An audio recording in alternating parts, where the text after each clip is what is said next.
कितनी खूबसूरत हो। हम आपसे एक बात पूछें? हाँ पूछो। आपने हमसे शादी क्यों की? क्योंकि जो तुम दे सकती हो वो कोई और लड़की नहीं दे सकती। क्या? प्यार। मैं जानता हूँ धानी के कमी तो मेरे अंदर भी है, लेकिन दो अधूरे इंसान ही एक दूसरे को पूरा कर सकते हैं। तुम कहो तो बत्ती बुझा दूं।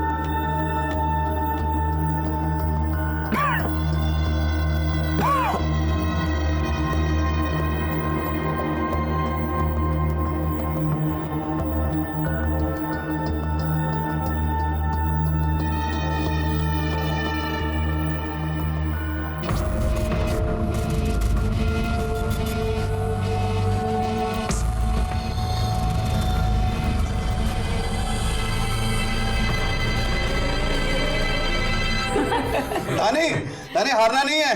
देख अगर तुम हार गई ना तो जीवन भर इसकी नाक रगड़नी पड़ेगी। देवर जी बिल्कुल मत हारना, हाँ, वरना धानी की गुलामी करनी पड़ेगी।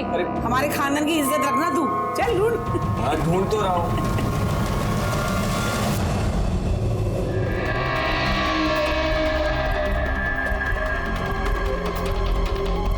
माँ जी, देवर जी जीत गए। लो रानी, तुम तो हार गई। अब तुम जिंदगी भर इसकी जीवन करना। ये है हमारा रसोई घर। भाभी, हमें सहारे की जरूरत नहीं है। आप बस आगे चलते जाइए और हम आपकी आवाज़ सुनकर आ जाएंगे। ठीक है। अच्छा भाभी, चूल्हा कहाँ है? चूल्हा यहाँ है। चूल्हा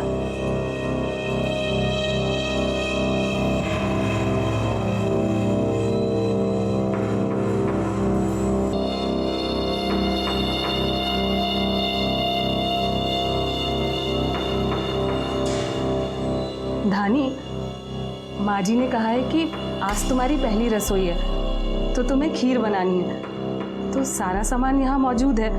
वैसे तो तुम्हें किसी की ज़रूरत नहीं है, लेकिन अगर फिर भी पड़े तो शंकर को आवाज़ दे लेना, वो तुम्हारी मदद कर देगा। जी भाभी। मैं जाऊँ? जी।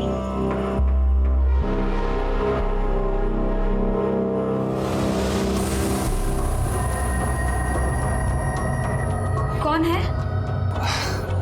अरे हम हैं, सुरेश। क्या हुआ? आप?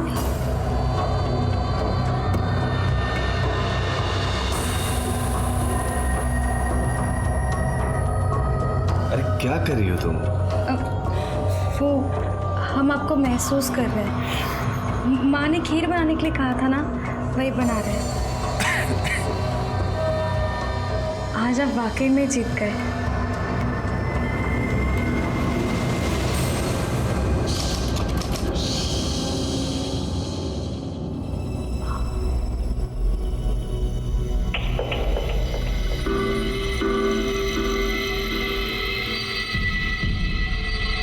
क्या हुआ?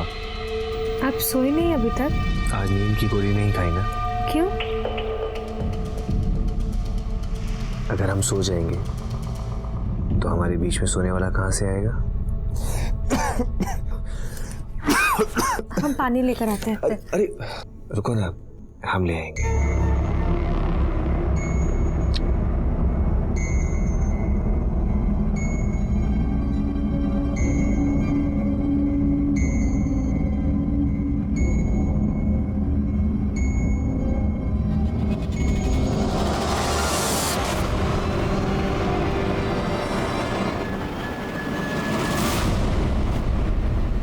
आपकी अंगूठी कहाँ गई?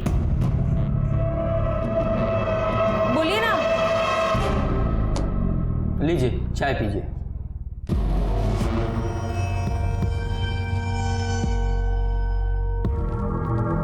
हमें इलायची वाली चाय पसंद नहीं है। ठीक है, आप पानी पीजिए।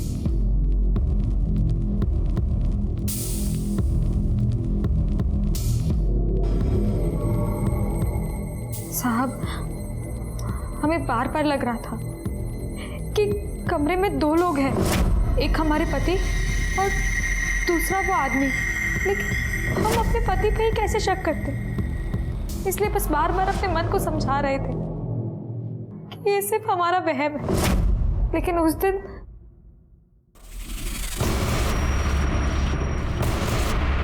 कौन हो तुम? शंकर। तुम आते हो ना रात में हमारे कमरे में? नहीं हमने। हाँ? छोड़िए हमें। माँ, सुरेश, क्या हुआ धानी? माँ वो आया था अभी यहीं पे था। क्या हुआ? हाँ माँ अभी ना शंकर आया था यहाँ पे। माँ क्या हुआ? आपने हमारे साथ ऐसा क्यों किया? बोलिए ना, आपने हमारे साथ ऐसा क्यों किया? अरे लेकिन हुआ क्या ये तो बता। आप अपने बेटे से पूछिए ना, आपने हमारे साथ ऐसा क्यों किया? बोलिए ना, क्यों किया? हमारे साथ ऐसा क्यों किया? सुरेश, साहब, उसके बाद भी बहुत दिनों तक हमारे साथ वो सब होता रहा। आज हम बहुत मुश्किल से घर से निकल कर यहाँ तक आए। हम आपके सामने हाथ जोड़ते हैं, हमारी मदद कीजिए। उन पापियों को सजा दिलाइए साहब। हमने अपने बच्चे के बारे में किसी को नहीं बताया। क्या बताते? हमें तो ये भी नहीं पता कि हमारे बच्चे का बाप कौन है। कहाँ गई थी तू? हाँ, हम सब कितना परेशान थे।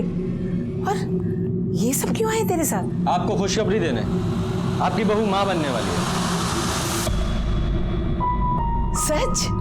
ये तो बहुत खुशी की बात है। लेकिन इसे कुछ हो गया था क्या रास्ते में जो आप लोग पहुंचाने आए हैं? पहुंचाने नहीं आए हैं, पूछने आए हैं। इस लंका का रावण कौन है? ये क्या बोल रहे हैं साहब? हिंदी भाषा समझ में आती है ना? आपकी बहू का कहना है कि इसके पेट में जो बच्चा है वो आपके घर के किसी नौकर का है, और ये सब कुछ इसके पति के कहने पे हो रहा है। ये सब का बकवास कर रही है? साहब ऐसा कुछ नहीं है, ये सब बकवास कर रही है। हाथ हटाओ और घर के सारे नौकरों को बुलाओ।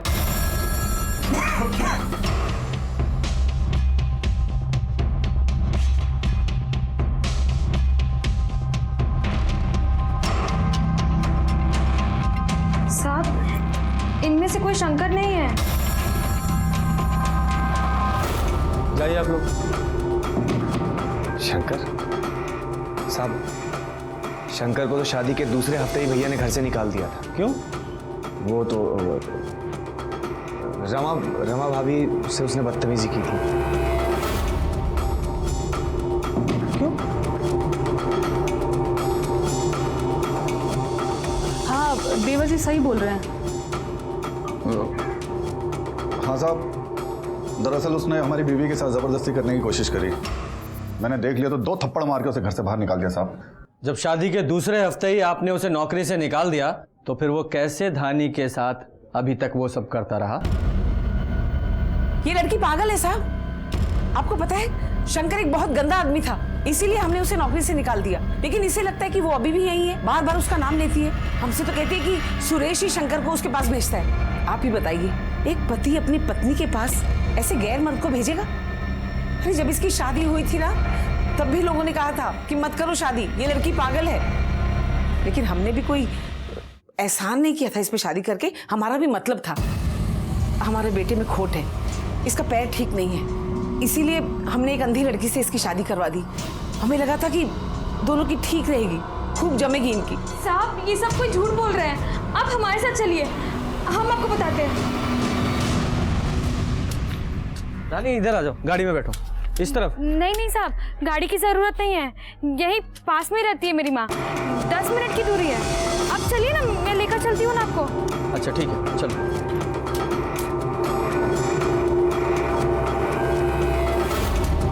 साहब, यहाँ पे एक कूड़ा घर है ना?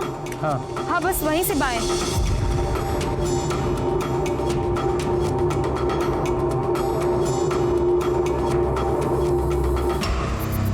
साहब, यहाँ है हमारी माँ का घर। तुम्हें इतना एक्यूरेट कैसे पता? साहब, भगवान जब एक हाथ से लेता है ना, तो दूसरे हाथ से झोली भर कर देता है। हम अंधे जरूर हैं, लेकिन किसी भी आम आदमी से ज्यादा महसूस कर सकते हैं। हम इसीलिए तो कह रहे हैं कि वो सब हमारा भ्रम है, फिर पागलपन नहीं है। साहब आइए।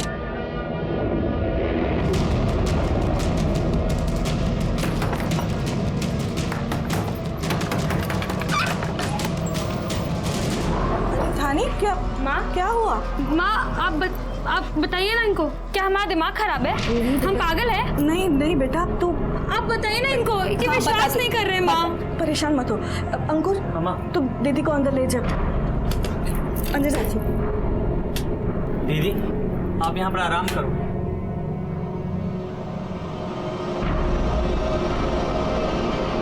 साहब, हमारी बेटी पागल नहीं है। वो क्या है ना, कभी कभी बहुत डर जाती है। माँ कौन है? बेटा वो कोई नहीं है। नहीं मामा को था यहाँ पे। नहीं छू रहा था। कोई नहीं था बेटा। नहीं माँ कोई था। वो वहम है तुम्हारा बेटा, कोई नहीं था। मैं हूं ना यहाँ। वो साहब देख नहीं पाती है ना, तो उसे हमेशा ऐसा लगता है कि कोई उसका फायदा उठाना चाहता है। और हमने उसे बहुत समझाया, झाड़ फूक भी करवाया। देखिए, इस झाड़ फूंक से कुछ नहीं होगा। अगर आपकी बेटी को कोई परेशानी है तो उसे डॉक्टर को दिखाइए। धानी, सरोज बहन, मेरी बच्ची को माफ कर दीजिए। धानी को जा बेटा, धानी दीदी को ले गया। देखिए वो ना बचपन से वो देख नहीं पाती है, तो कभी कभी डर जाती है। हाँ, आप बुरा मत मानना। धानी बेटा, ये धानी बेटा चलो घर चलो। माँ हमें इनके साथ नहीं जाना, हम उस घर में नहीं जाना चाहते वापस। लेकिन बेटा, देखिए, अगर वो नहीं जाना चाहती है तो फोर्स मत कीजिए उसे। साहब आपको पता है ना, ये माँ बनने वाली है। बहुत दिनों बाद हमें ये खुशी मिल रही है, हम दादी बनने वाले हैं। इस खुशी से हमें दूर मत करिए। देखिए, इसे वहाँ कोई तकलीफ नहीं होगी। धानी, अगर तुम इनके साथ नहीं जाना चाहती, कोई जबरदस्ती नहीं है।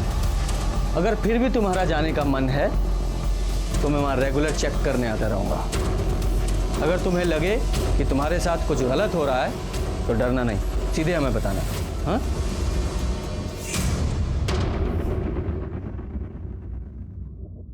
कौन है? कौन है? कौन है?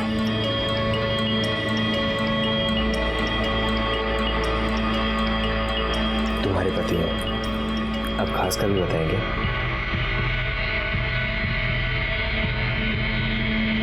आराम से।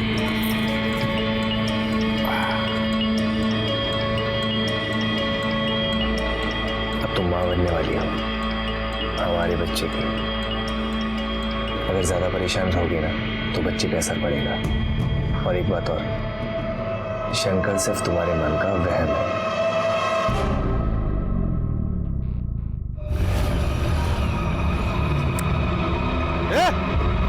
क्या कर रहा है? क्या कर रहे हैं आप? कुछ नहीं। इस लाश को सबसे पहले किसने देखा था? इस लड़के ने साहब। इसे पहचानते हो? ना साहब। सर, उधर झोपड़ी में ये कुल्हाड़ी मिली है, इस पर खून लगा है। ये देखिए सर। फिंगरप्रिंट्स के लिए इसे फॉरेंसिक भेजो, लाश को पोस्टमार्टम के लिए भेजो। साहब, एक दिन पहले ही धानी हमारे पास अपने पति सुरेश और नौकर शंकर के खिलाफ शिकायत लेकर आई थी, और अगले ही दिन शंकर की लाश हमारे सामने थी। उसके घर वालों ने हमें बताया था कि धानी की दिमागी हालत ठीक नहीं है, वो अंधी है, इसीलिए उसे अक्सर वहम हो जाता है कि कोई उसके अंधेपन का फायदा उठा रहा है। लेकिन शंकर की लाश मिलने के बाद ये साफ हो गया कि ये सिर्फ धानी का वहम नहीं था, बल्कि उसके वहम में कुछ न कुछ सच्चाई तो जरूर थी। साहब, हमें नहीं पता कि उसने धानी के साथ क्या किया, और हमें यह भी नहीं पता कि लाश हमारे खेत में कैसे आई। साहब लो, मैं बताता हूँ। देखो, ये बदले की कहानी है ना, ये महाभारत काल से चली आ रही। सिर्फ पात्र बदल जाते हैं। अब शंकर ने धानी के साथ जो कुछ भी किया या नहीं किया, उसकी सच्चाई का पता तो हम लगा लेंगे। लेकिन ये तो तुमने ही बताया था ना कि शंकर ने तुम्हारी बीवी पे हाथ डाला था, तो तुम्हें गुस्सा आया, तुमने इसे मार दिया। नहीं साहब, शंकर ने मेरे साथ कोई जबरदस्ती नहीं की। वो तो देवर जी की हाँ में हाँ मिलाई मैंने, और मेरी हाँ में हाँ इन्होंने मिला दी।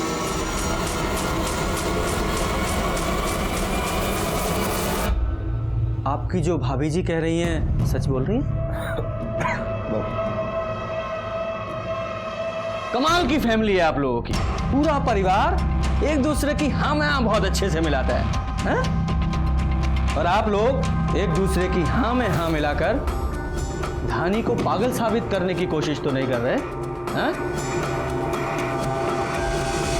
ये धानी हमारे पास तुम्हारी शिकायत लेकर आई थी, अपने नौकर शंकर को उसके साथ सुला रहे हो तुम। अब शिकायत लेकर आई तो डर गए और मार डाला उसे, अपने भाई के खेत में गाड़ दिया।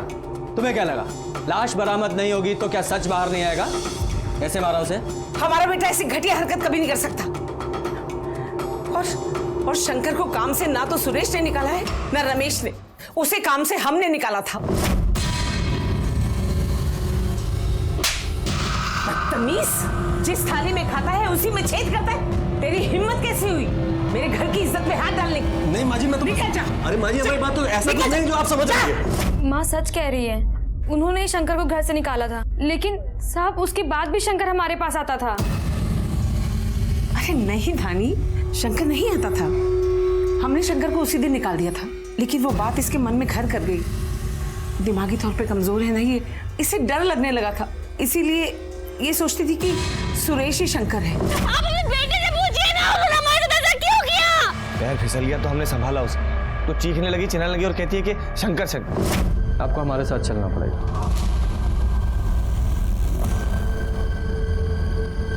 धानी, ये शंकर की लाश है, जरा इसे छूकर पहचानो कि ये वही आदमी था जो तुम्हारे कमरे में आता था। ग्लव्स दो इन्हें। नहीं साहब, अगर हम ग्लव्स पहनेंगे तो पहचान नहीं पाएंगे। ठीक है, रहने दो।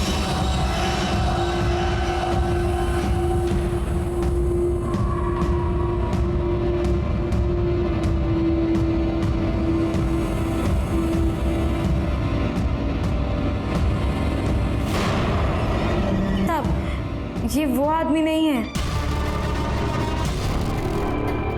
धानी, अच्छे से छू के पहचानने की कोशिश करो। साहब, हम एक बार किसी को छू लेते हैं ना तो हम उसे कभी नहीं भूलते। ये वो आदमी नहीं है जो हमारे कमरे में आता था। धानी, देखो, तुम्हारे घर में एक तो तुम्हारा पति सुरेश है, एक उनका बड़ा भाई रमेश और कुछ नौकर हैं जिन्हें पहले ही तुमने छूकर ना बोल दिया है। बचा ये शंकर, इसको भी तुम ना बोल रही हो, तो क्या वो आदमी रमेश है? नहीं साहब, रमेश भैया की आवाज़ हम पहचानते हैं, वो कोई और ही आदमी था। सच कहे तो साहब, अब हमें भी लगता है कि शंकर ने हमारे साथ कुछ नहीं किया, ये सिर्फ हमारे मन का वहम है। कमाल है सर, अगर शंकर धानी के पास नहीं जाता था तो और कौन जाता था? ये धानी झूठ बोल रही है, शंकर ही था जो उसके कमरे में जाता था। लेकिन सर, जो औरत खुद शिकायत लेके हमारे पास आई थी, हमसे वो वाला झूठ क्यों बोलेगी?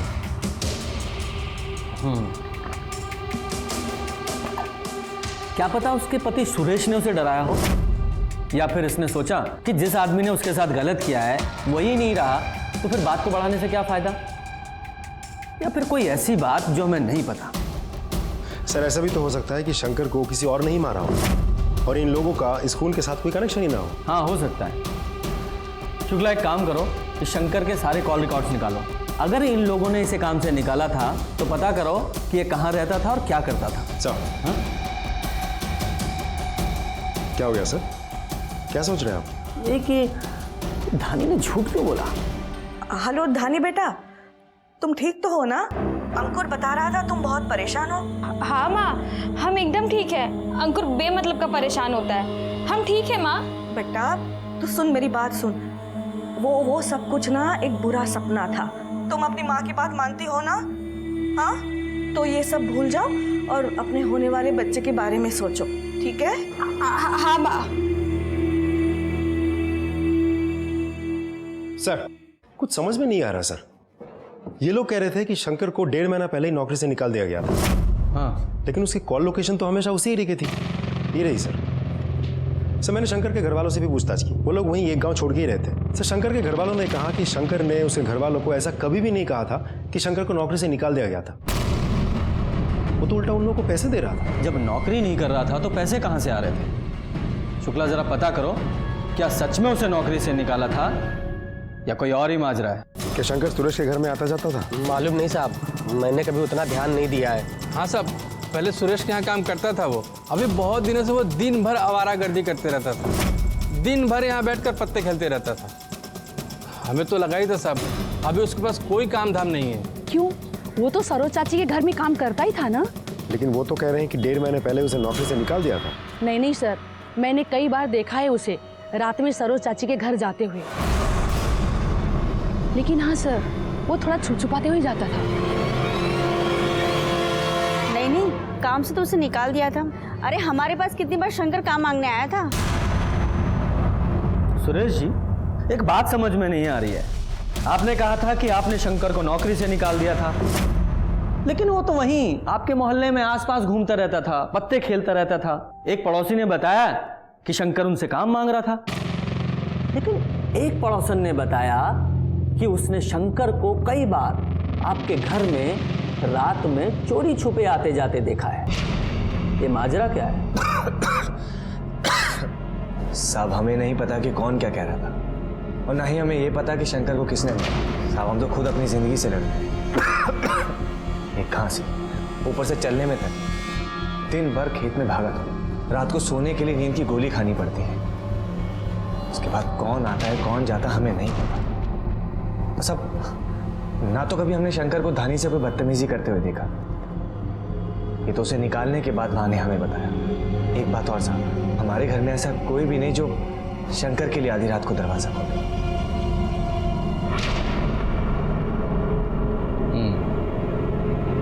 अब जाइए।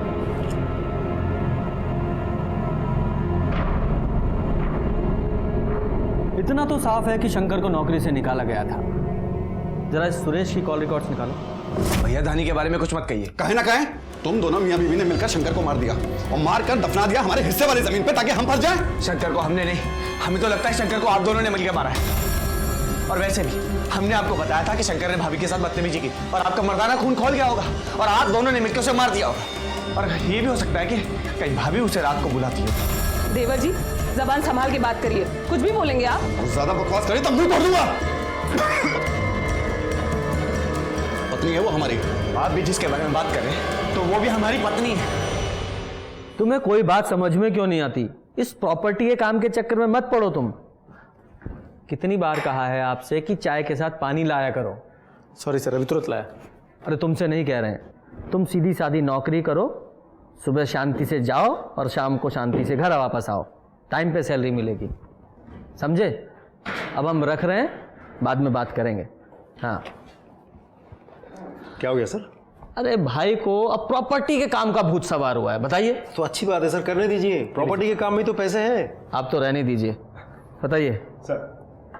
शंकर की पोस्टमार्टम रिपोर्ट आ गई। जिस दिन लाश मिली थी उसके 2 दिन पहले ही शंकर का खून हुआ। यानी कि जिस दिन धानी हमारे पास आई थी। हाँ सर, और फावड़े पे शंकर के खून के ट्रेसेस भी मिले हैं, लेकिन कोई फिंगरप्रिंट्स नहीं मिले। शायद उस फावड़े को अच्छे से साफ कर दिया गया था। एक और बात, पोस्टमार्टम रिपोर्ट के हिसाब से शंकर की उंगली तोड़कर अंगूठी निकाली गई थी। मतलब कातिल ने शंकर को पहले मारा और गाड़ने से पहले अंगूठी निकाल ली? नहीं सर, मारने के बहुत देर बाद अंगूठी निकाली गई थी और वो अंगूठी बहुत टाइट थी, इसलिए मरने के बाद वहाँ खून जम गया था और बाद में बहुत स्ट्रगल करके उंगली तोड़कर अंगूठी निकाली गई थी। उसके निशान भी है। मारने के बहुत देर बाद? क्यों, क्या गेम खेल रहे हो तुम? कर क्या रहे हो उस लड़की के साथ? ये क्या कह रहे हैं साहब? हमने कुछ नहीं किया है। अच्छा, शंकर की उंगली में एक अंगूठी थी जिसका जिक्र धानी ने किया था, और जब हमें शंकर की लाश मिली तो अंगूठी नहीं मिली। हाँ, कहाँ है वो अंगूठी? साहब, हमें नहीं याद पड़ता कि हमने शंकर की उंगली में कभी कोई अंगूठी देखी हो। अभी याद पड़ जाएगा। पोस्टमार्टम रिपोर्ट के हिसाब से शंकर की मौत के बहुत देर बाद उसकी उंगली से अंगूठी निकाली गई थी, वो भी उंगली तोड़ के। अबे, लाश की उंगली तोड़ दी? नहीं साहब, हमने कोई उंगली नहीं तोड़ी साहब। साहब, वो तो क्या कर रहे हैं यहाँ? कुछ नहीं। ये छुपा क्या रहा है? बोला ना कुछ नहीं। दिखा क्या छुपा रहा है? दिखा, मैं कह रहा हूँ क्या छुपा रहा है?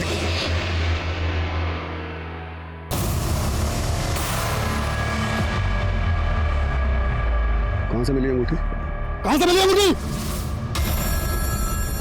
तो तुमने वो अंगूठी हमें क्यों नहीं दी? साहब क्योंकि वो अंगूठी हमारे छोटे भाई सुरेश की है। अगर आप लोगों को वो अंगूठी शंकर के पास मिलती साहब तो आप लोग उस पर शक करते। अच्छा। और धानी ने तो पहले ही आप लोगों को इतना कुछ कहा था, इसलिए वो अंगूठी हमने रख ली। माता रानी का प्रसाद समझ के? अगर तुझे हम यहाँ माता रानी का प्रसाद समझ के रख ले तो नहीं रख लेते हैं। आप कहीं बाहर जा रहे हैं? तुम्हें कैसे पता? वो आपने अपनी फेवरेट परफ्यूम लगाई है ना, उससे। हम दोनों बाहर जा रहे हैं डॉक्टर के पास। कम से कम ये तो देखें कि हमारा बच्चा ठीक है या फिर किसी तकलीफ में है। सुरेश! ये लोग तुम्हारे से कुछ बात करना चाहते हैं। जी कहिए। हाथ दिखाइए। आपकी शादी की अंगूठी कहाँ है? वो ढीली थी इसीलिए उतार के रखी। तो उतार के घर में ही रखी होगी ना? हाँ। लेकर आइए।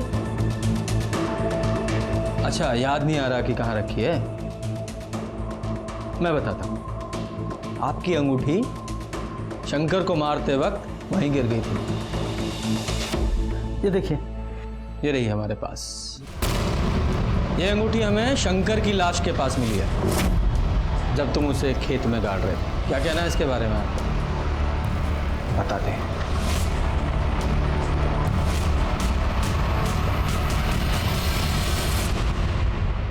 ये रही हमारी अंगूठी।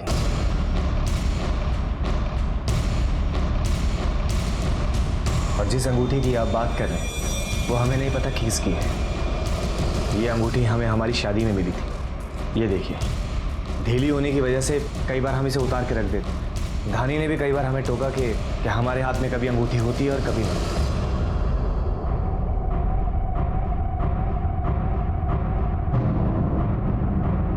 तो धानी ने जो कुछ भी हमसे तुम्हारे बारे में कहा एकदम ठीक कहा।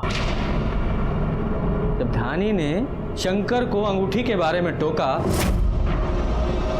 आपकी अंगूठी कहाँ गई? तो तुमने शंकर के लिए भी ठीक वैसी ही अंगूठी बनवा दी ताकि इसे शक ना हो। बहुत खूब। साहब आप ऐसे कैसे बोल सकते हैं? भला हम अपनी पत्नी के साथ ऐसा क्यों करेंगे? जब इतना सब कुछ हमने पता लगा ही लिया है तो ये भी पता लगा लेंगे। धानी, तुमने ये अंगूठी कहाँ से बनवाई थी? हाँ साहब, मुझे अच्छी तरह से याद है। एक अंधी लड़की अपनी माँ के साथ में आई थी।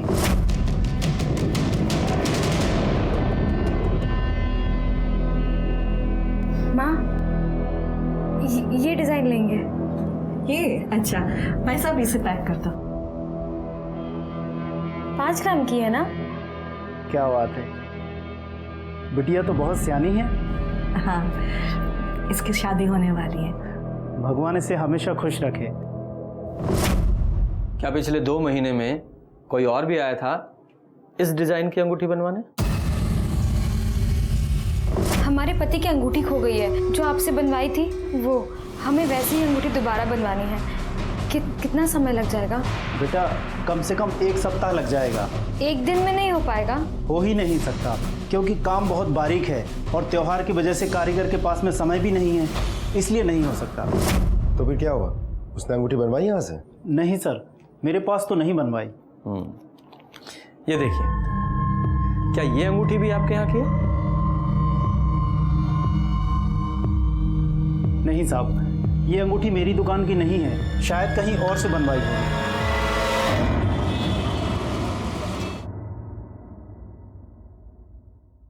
सर, एक बात मुझे खटक रही है।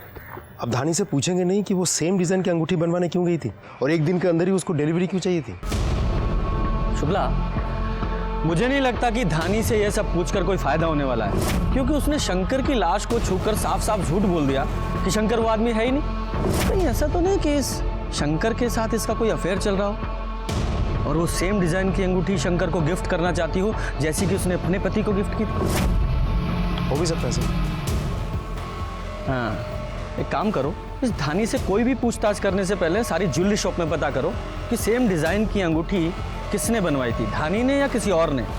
एक बार ये पता चल गया कि अंगूठी किसने बनवाई थी तो ये भी पता चल जाएगा कि धानी ने हमें जो कहानी सुनाई है वो सच है या झूठ। सर एक और बात, रमेश और सुरेश के कॉल रिकॉर्ड के हिसाब से मर्डर के टाइम दोनों घर पे ही थे। बेटा वो पुलिस आई थी, पूछ रही थी कि तुम दूसरी अंगूठी बनवाने क्यों गई थी। आपकी बेटी ठीक इसी तरह की अंगूठी बनवाने दोबारा क्यों गई? हमें नहीं पता। हम तो देखने गए थे कि वैसी डिज़ाइन की अंगूठी एक दिन में बन पाएगी भी कि नहीं। माँ, वो शंकर है ना? शंकर, हमें पति का असली प्यार तो तुमने दिया है, अब हम ऐसे नहीं रहना चाहते। हमें अपने पति के साथ भी नहीं रहना है। तुम हमें कहीं दूर ले चलो ना। माँ, हमें नहीं पता कि अब क्या होगा, लेकिन हम ऐसे घुट घुट के नहीं जी सकते थे माँ। अंकुर। हाँ दीदी। हमें पता है तुमने हमेशा हमारा साथ दिया और आगे भी देते आओगे ना। हाँ दीदी, मैं तुम्हारा साथ दूंगा दीदी, रो मत दीदी। भले सब मना कर रहे हो, लेकिन ऐसा हो भी तो सकता है कि सच में ही शंकर ने रमा के साथ जबरदस्ती करने की कोशिश की। इसकी वजह से रमेश को गुस्सा आया हो और उसने शंकर को मार दिया हो। फिर बाद में जब उन लोगों को लाश मिली तो सब डर गए और हमको ऐसी ही कहानी बना के सुना दी हो सकता है धानी का और शंकर का अफेयर चल रहा हो। सुरेश को पता चल गया, उसने शंकर को मार दिया और धानी को गुस्सा आया, वो पुलिस के पास आई और अपने पति के खिलाफ कंप्लेंट कर दी। सब कुछ समझ में नहीं आ रहा है, सब कुछ एक पहेली जैसी लग रही है। इस पहेली को एक ही इंसान सुलझा सकता है, धानी।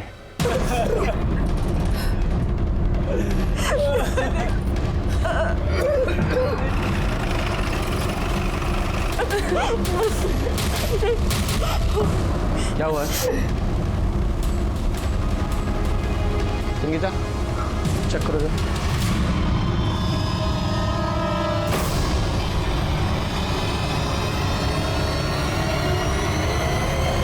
सर ये तो मर चुकी है।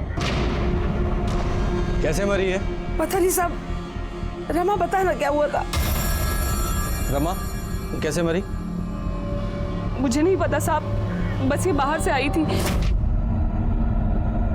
हमने उसे चाय बनाकर दी थी। नानी, ये चाय पी लो। लेकिन कुछ देर के बाद ही नानी, ये बाहर कहाँ गई थी? पता नहीं साहब, बोल के गई थी कि आधे घंटे में आ रही हूँ। हमें लगा अपनी माँ के पास गई होगी। नहीं नहीं साहब, वो हमारे पास नहीं आई थी साहब, इन्हीं लोगों ने उसे मारा है। यही लोग उसके साथ कुछ गलत काम कर रहे थे साहब। शुक्ला, ये पहेली ऐसे नहीं सुलझेगी।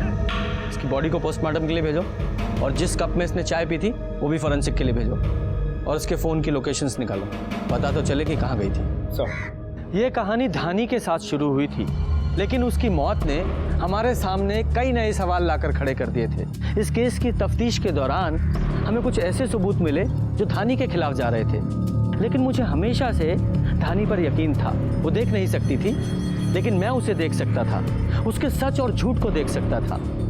उसके साथ कुछ ना कुछ तो गलत हो रहा था। अब तो मुझे ऐसा लग रहा था कि जिस किसी ने शंकर को मारा था उसी ने धानी की जान ली थी। सर, धानी की पोस्टमार्टम रिपोर्ट आ गई।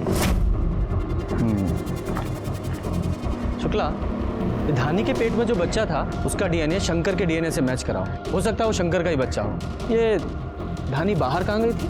कहीं नहीं सर, उसके कॉल लोकेशन के हिसाब से वो दिन भर घर पे ही थी। अच्छा, और जो धानी को चाय दी थी वो रमा ने दी थी ना?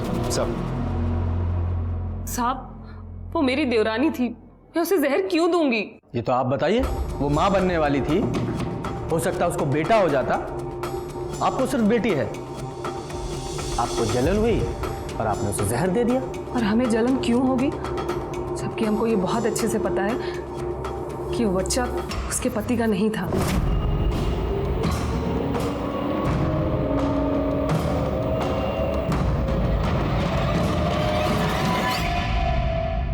ये सब कुछ आपके आंखों के सामने हो रहा था और आपने कुछ नहीं किया। हमने माँ जी को इसके बारे में सब कुछ बता दिया था।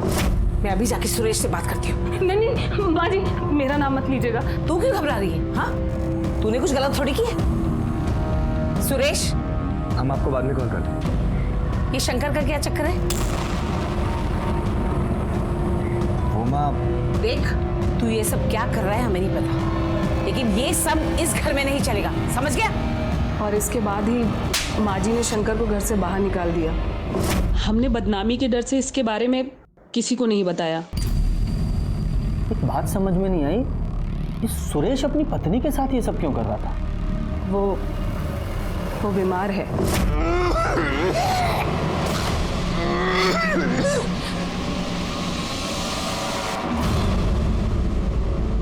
कौन से डॉक्टर का इलाज चल रहा है? डॉक्टर दिलीप शुक्ला। सर, रमा सच बोल रही थी, सुरेश को एड्स है। और डीएनए रिपोर्ट भी आ गई है। इसके मुताबिक धानी के पेट में शंकर का ही बच्चा था।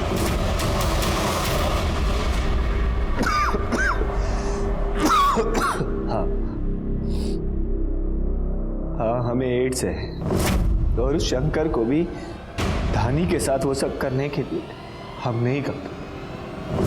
हमें बच्चा चाहिए था, बेटा।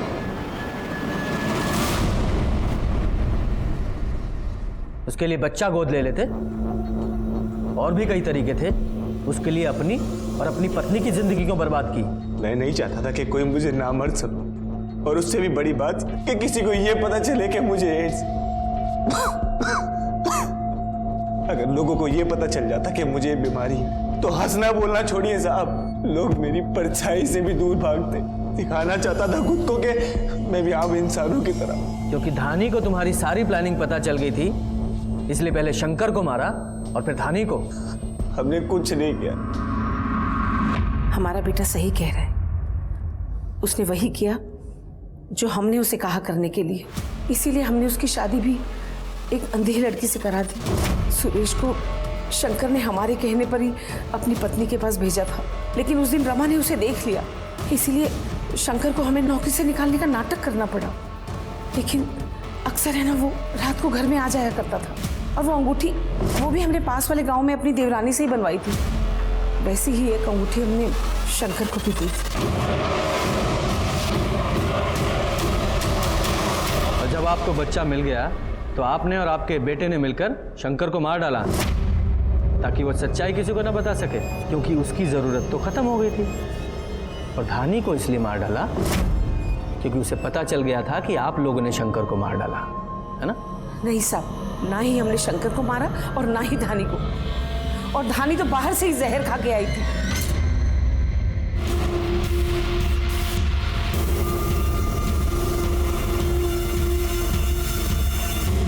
अगर बंदोबस्त में गए थे तो क्या थाने का काम नहीं होगा? ये टोपी ठीक करो। सर, मैंने हर जगह पता कर लिया है, धानी ने जहर नहीं खरीदा था। ये रही उसकी कॉल रिकॉर्ड्स।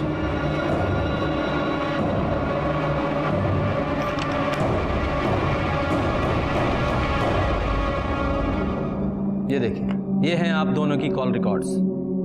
उस दिन आप दोनों के फोन की लोकेशन रमेश के खेत की ही थी।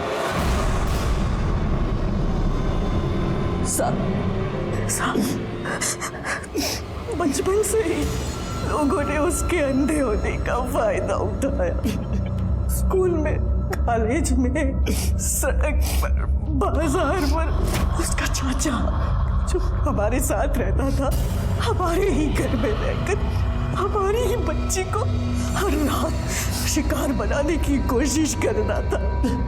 हमें पता चला तो हमने उसे घर से निकाल तो दिया, पर पुलिस में नहीं दे पाए। उतनी हिम्मत नहीं हुई किस किस के खिलाफ रपट लिखवाते। हमारी बच्ची को समझा बुझा कर चुप करा दिया कि ये तेरा वहम है। उसने शंकर को बहाने से खेत में बुलाया और हमें फोन किया। हमें पति का असली प्यार तो तुमने दिया है, अब हम ऐसे नहीं रहना चाहते। हमें अपने पति के साथ भी नहीं रहना है। तुम हमें कहीं दूर ले चलो ना।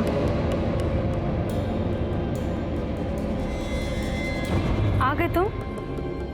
हाँ धानी, चलो हम तुमको लेके कहीं दूर चले। तुझे क्या लगता है हम तुम्हारे जैसे घटिया आदमी के साथ कहीं जाएंगे? हम जानते हैं कि तुम हमारे साथ खेल खेल रहे हो और हम तुम्हारा और तुम्हारे मालिक का सच सबको बता देंगे। उन लोगों पर शक जाए, उन लोगों को सजा मिले। और धानी? वो थक चुकी थी। हम अन्य होकर भी कभी इतने लाचार नहीं थे। हमने सोचा था हम अपनी जिंदगी अकेले ही काट लेंगे,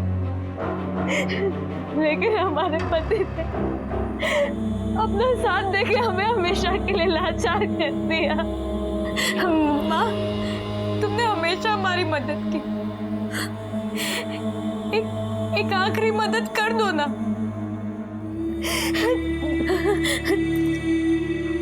तुमने हमें जीवन दिया ना, मौत भी तुम्हें दे दो ना माँ। क्या बोल रही है तू?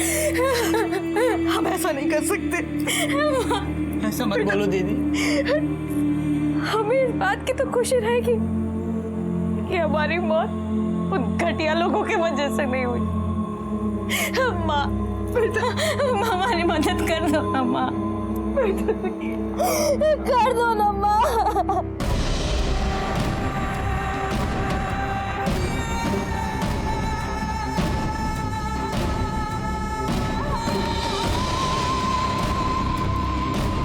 रानी अपने साथ हमारे घर से ही थोड़ा जहर लेकर गई थी, चाय में मिलाकर पीने के लिए। हमसे बोली थी कि हम किसी और को चाय बनवाने को कहेंगे और फिर चाय में डालकर पी जाएंगे ताकि उन लोगों पे शक जाए, उनको सजा मिले। कुंती ने सारा इल्जाम अपने सर ले लिया था। उसे शंकर और धानी के खून के लिए सजा हुई। धानी अपने नए घर में खुश थी। उसे सुरेश की बातों पर यकीन था। वो यही सोच रही थी उसका पति उसे अब हर मुसीबत से बचाएगा। लेकिन तभी उसे आने वाले अपराध की दस्तक मिली। लेकिन उसके घर वालों ने न सिर्फ उसे चुप कराया बल्कि हमें भी ये बोलकर गुमराह किया कि वो दिमागी रूप से बीमार थी। सुरेश को एड्स था। सरोज और सुरेश दोनों यही चाहते थे कि सुरेश की इस बीमारी का किसी को पता न चले और वो एक नॉर्मल इंसान की जिंदगी जिए। उनकी चाहत में कोई बुराई नहीं थी, लेकिन उनका तरीका बुरा था। उन्होंने जो कुछ भी धानी के साथ किया था वो सरासर गलत था। और इंसान जब अपनी इच्छा को पूरी करने के लिए किसी दूसरे के साथ गलत करता है तो वो आने वाले अपराध की दस्तक होती है। इसी के साथ मैं सीनियर इंस्पेक्टर रंजीत ठाकुर आपसे विदा लेता हूँ। कल फिर मिलेंगे, तब तक सतर्क रहिए और देखते रहिए क्राइम पेट्रोल दस्तक। मकसद बताना नहीं, बचाना है। जय हिंद।